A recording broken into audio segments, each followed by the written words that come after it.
Hello hi friends, मैं आपकी friend अपने चैनल में आप सभी का स्वागत करती हूँ। जैसे कि आप लोग देख रहे हैं कि आज हम लोग पढ़ने वाले हैं विटामिन डी का पूरा सार। तो विटामिन डी का पूरा सार का मतलब क्या होता है फ्रेंड्स कि आप सार का मतलब से थोड़ा कन्फ्यूज़न में भी आ जाते होंगे कि सार क्या होता है आखिर में। तो मैं बता देती हूँ, इसमें आपको अर्थ, उससे कमी, विटामिन डी से जो कमी होती है बॉडी में वो, प्लस किस अंग की ज़रूरत है हमें, विटामिन डी हमारे किस अंग के लिए ज़रूरी है वो, साथ ही हमें विटामिन डी किन चीज़ों से मिलता है उसके बारे में हम बात करेंगे। आई होप आप समझ गए होंगे कि मैं आपको क्या बताना चाहती हूँ। ठीक है, तो अब ज़्यादा टाइम वेस्ट ना करते हुए चलिए स्टार्ट करते हैं हम लोग विटामिन डी के बारे में। ठीक है, फर्स्ट ऑफ ऑल आप लोग देख रहे हैं कि विटामिन डी का अर्थ। तो विटामिन डी का अर्थ क्या होता है फ्रेंड्स, थोड़ा सा आप भी सोचिए कि क्या होगा। वैसे तो मैं आपको बताने वाली हूँ। विटामिन डी, विटामिन डी का अर्थ होता है जो ऊर्जा, जो एनर्जी हमें सूर्य से प्राप्त होती है उसे कहते हैं विटामिन डी। अब विटामिन डी का निर्माण कैसे होता है, क्योंकि पता है कोई भी चीज़ अगर हम खाते हैं तभी तो हमें विटामिन डी मिलता है, उसका निर्माण भी होता है। जैसे सपोज दैट हम विटामिन ए की बात करते हो, उसमें जैसे मैंने आपको कहा कि टमाटर खाना बहुत ज़रूरी होता है, टमाटर खाने से भी हमें विटामिन ए मिलता है। ठीक है, तो विटामिन ए जैसे टमाटर हो गया, गाजर हो गया, ये सारी चीज़ें, इन सब चीज़ें निर्माण भी तो होती है ना। तो इनको तो हम नॉर्मली खेती करके ही निर्माण इसका करते हैं, पौधे लगा के।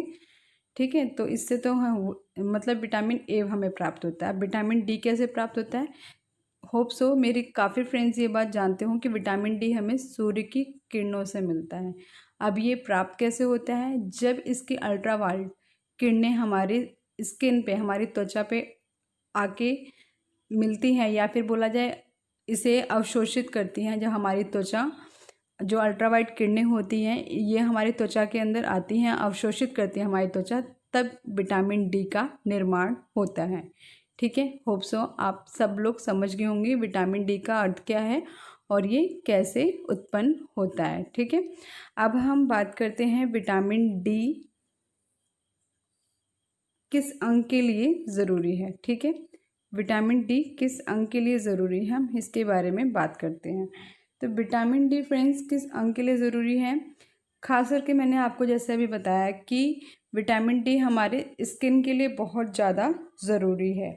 ठीक है, स्किन हो गया, हड्डियाँ हो गई, हमारी रीढ़ की हड्डियाँ हो गई हैं, इन मेनली हड्डियों के लिए, हमारी त्वचा के लिए विटामिन डी बहुत ज़रूरी होता है। कुछ आप मेरे कुछ फ्रेंड्स ने भी नोटिस किया होगा कि हमारे आसपास में अगर कोई पर्सन है जो काफ़ी लंबे टाइम से घर के अंदर है, तो उसका शरीर ना पीला पड़ने लग जाता है, क्योंकि वो सूर्य के संपर्क में नहीं आता, खास करके मतलब अगर उसको सूरज की रोशनी बिल्कुल भी नहीं मिलती है।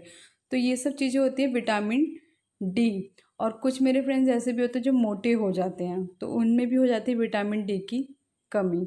ठीक है, तो विटामिन डी हमारे स्किन के लिए बहुत ज़रूरी है, साथ ही हड्डियों के लिए भी विटामिन डी बहुत ज़्यादा ज़रूरी है। ठीक है, और मैंने जैसे आपको बताया मेनली चीज़ हड्डियों के लिए और स्किन के लिए, और मोटापे की भी प्रॉब्लम विटामिन डी से ही होती है। ठीक है, तो ये हमारे स्किन के लिए बहुत ज़रूरी है, प्लस हड्डियों के लिए। ठीक है, अब हम आगे बात करते हैं कि विटामिन डी की कमी से होने वाले रोग।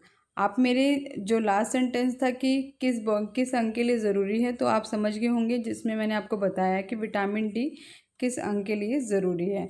अब हम ये जानेंगे कि विटामिन डी की कमी से कौन कौन से रोग हो जाते हैं। फ्रेंड्स, अगर आप समझ रहे होंगे कि विटामिन डी की कमी से त्वचा, स्किन प्रॉब्लम तो 101% है कि विटामिन डी की कमी होगी तो आपकी स्किन प्रॉब्लम होगी, खास करके स्किन पीली पड़ना। ठीक है, वो आपको पता है कि जब किरणें नहीं मिलेंगी तो स्किन हमारी पीली पड़ जाती हैं।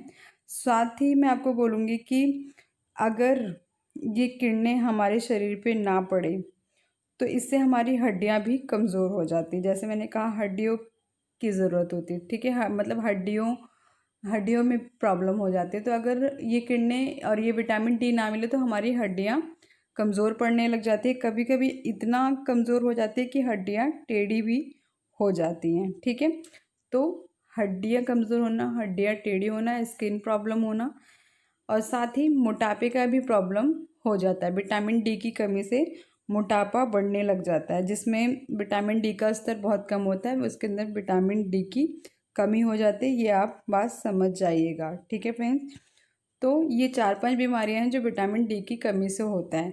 अब हम चलते हैं विटामिन डी के स्रोत क्या है, आखिर में विटामिन डी हमें किस चीज़ों से मिलता है। वैसे तो आप अर्थ में समझ ही गए होंगे कि विटामिन डी हमें किससे मिलता है। तो विटामिन डी का अच्छा जो स्रोत होता है वो होता है सूर्य।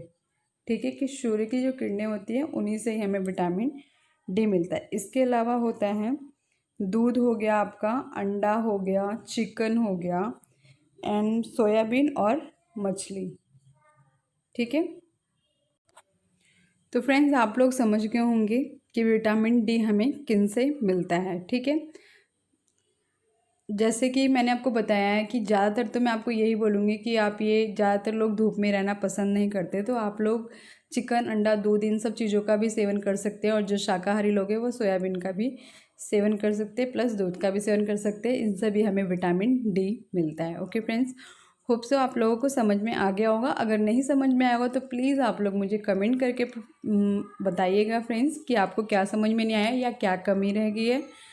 और अगर मेरा वीडियो थोड़ा सा भी अच्छा लगे तो प्लीज़ आप लोग लाइक शेयर एंड कमेंट ज़रूर करना। ओके फ्रेंड्स, साथ ही मेरे चैनल को अगर सब्सक्राइब नहीं किया तो प्लीज़ सब्सक्राइब भी ज़रूर करना। Okay friends, bye.